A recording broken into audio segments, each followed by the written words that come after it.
এই যে আপনারা আমার হাতে একটা ছোট্ট কার্ড দেখছেন, এই কার্ডটার নাম আমরা দিয়েছি ফ্যামিলি কার্ড। দেশের সামাজিক নিরাপত্তায় বাংলাদেশ জাতীয়তাবাদী দল বিএনপির নির্বাচনী গুরুত্বপূর্ণ প্রতিশ্রুতি ফ্যামিলি কার্ড। ইতিমধ্যে প্রতিশ্রুতি বাস্তবায়নের উদ্যোগ নিয়েছে প্রধানমন্ত্রী তারেক রহমানের নেতৃত্বাধীন সরকার। পাইলট প্রকল্পের মাধ্যমে ঈদের আগে আরম্ভ হবে ফ্যামিলি কার্ড বিতরণ। দরিদ্র ও হতদরিদ্র দেশের ৫ কোটি পরিবারকে দেয়া হবে একটি করে ফ্যামিলি কার্ড। ফ্যামিলি কার্ডের মাধ্যমে যোগ্য পরিবারগুলো পাবে আর্থিক ও সমমূল্যের নিত্য প্রয়োজনীয় পণ্য। সরকারের সহায়তা সরাসরি তুলে দেয়া হবে পরিবারের নারী সদস্য বা গৃহকর্ত্রীর হাতে, যা নারীর জীবন মান উন্নয়ন ও ক্ষমতায়নে ভূমিকা রাখবে।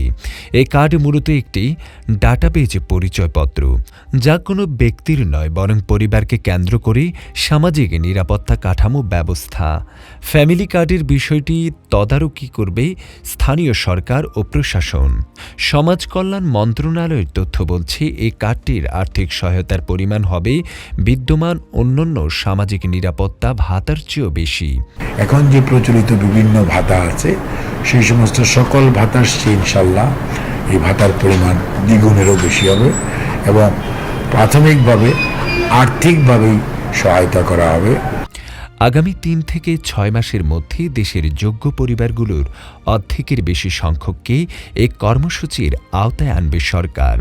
জাতীয় পরিচয়পত্রের ভিত্তিতে প্রতিটি পরিবারের তথ্য সংরক্ষণ করা হবে, যা সহায়তা বিতরণ কার্যক্রমকে করবে অনিয়ম ও দুর্নীতিমুক্ত। তাই ফ্যামিলি কার্ডের জন্য যথাযথ প্রক্রিয়া মেনে করতে হবে আবেদন। যদিও পূর্ণাঙ্গ আবেদন প্রক্রিয়া এখনও শুরু হয়নি, তবু আগাম প্রস্তুতি হিসাবে সম্ভাব্য আবেদনকারীদের ৩টি ডকুমেন্ট সংগ্রহে রাখতে হবে। আবেদনকারীদের জাতীয় পরিচয়পত্র, পাসপোর্ট সাইজের রঙিন ছবি এবং একটি সচ্ছল মোবাইল নাম্বার।